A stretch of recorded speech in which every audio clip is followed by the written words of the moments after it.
সরকারি চাকরিজীবীদের জন্য আজকের দিনটি হতে যাচ্ছে অত্যন্ত গুরুত্বপূর্ণ। আপনাদের দীর্ঘ প্রতীক্ষার অবসান ঘটিয়ে আবারও আলোচনায় এসেছে নতুন পে স্কেল। এই সংক্রান্ত একটি তথ্যবহুল প্রতিবেদন প্রকাশ করে জনপ্রিয় দৈনিক শিক্ষা.com পত্রিকা আপনারা যেটা দেখতে পাচ্ছেন। পত্রিকার শিরোনামে বলা হচ্ছে সরকারি চাকরিজীবীদের পে স্কেল নিয়ে নতুন তথ্য। বিষয়টি বাংলাদেশের সকল সরকারি চাকরিজীবীদের জন্য একটি দারুণ সুখবর। দেশের অর্থনৈতিক পরিস্থিতি, আসন্ন জাতীয় নির্বাচন এবং মূল্যস্ফীতির চাপ সবকিছুর মাঝে সরকারি কর্মচারীদের বেতন কাঠামো নিয়ে সরকারের সর্বশেষ পরিকল্পনা কি? মহার্ঘ ভাতাকে মিলছে? আর নতুন পে স্কেল কবে নাগাদ আলোর মুখ দেখবে?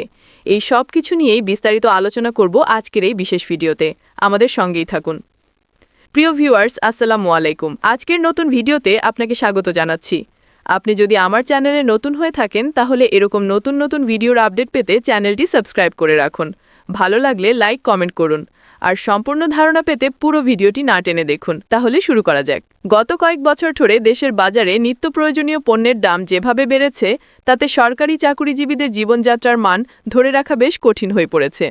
মূল্যস্ফীতি এখন আলোচনার কেন্দ্রে। সর্বশেষ পে স্কেল ঘোষণার পর দীর্ঘ সময় পেরিয়ে গেছে। এই পরিস্থিতিতে একটি যুগোপযোগী বেতন কাঠামোর প্রয়োজনীয়তা অনস্বীকার্য। সরকারি কর্মচারীরা আশা করছেন নতুন পে স্কেল তাদের আর্থিক দুর্দশা কিছুটা হলেও লাঘব করবে।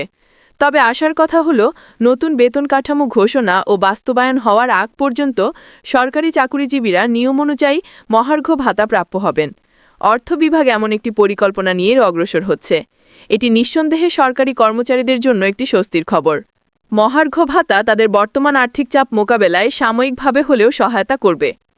কিন্তু এখানে একটি গুরুত্বপূর্ণ প্রশ্ন হল নতুন বেতন কাঠামো কবে নাগাদ ঘোষণা করা হবে।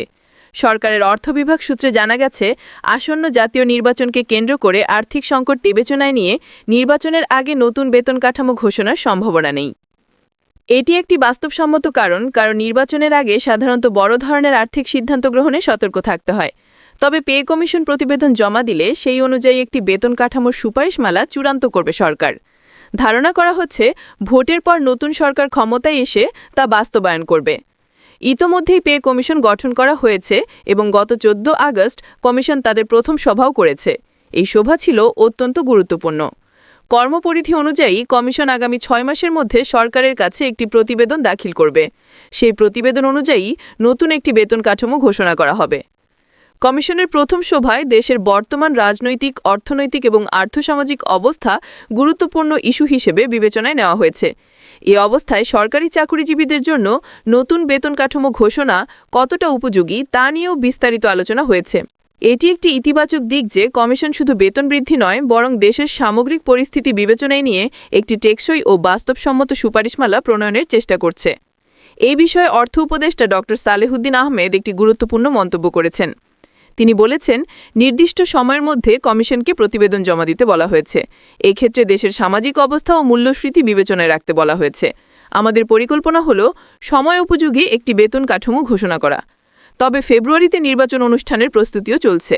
আমরা সময় পেলে ঘোষণা করে যাব, আর সেটা নতুন সরকার এসে বাস্তবায়ন করবে। তার এর বক্তব্য থেকে বোঝা যাচ্ছে সরকার একটি বাস্তবসম্মত এবং সময় উপযোগী সিদ্ধান্ত নিতে বদ্ধপরিকর। সব মিলিয়ে বলা যায় সরকারি চাকরিজীবীদের জন্য নতুন পে স্কেলের বিষয়টি এখন প্রক্রিয়াধীন। পে কমিশনের প্রতিবেদন জমা পড়া এবং তারপর নতুন সরকারের মাধ্যমে তা বাস্তবায়ন হওয়া, এই পুরো প্রক্রিয়াটিতে কিছুটা সময় লাগলেও মহার্ঘ ভাতা প্রাপ্তির সম্ভাবনা এবং সরকারের ইতিবাচক মনোভাব আশার সঞ্চার করছে। আশা করা যায় খুব শীঘ্রই সরকারি কর্মচারীরা একটি ন্যায্য ও যুগোপযোগী বেতন কাঠামো পাবেন, যা তাদের জীবনযাত্রার মান উন্নয়নে সহায়ক হবে। এই ছিল সরকারি চাকরিজীবীদের পে স্কেল নিয়ে সর্বশেষ তথ্য ও বিশ্লেষণ। আশা করি বিষয়টি বুঝতে পেরেছেন।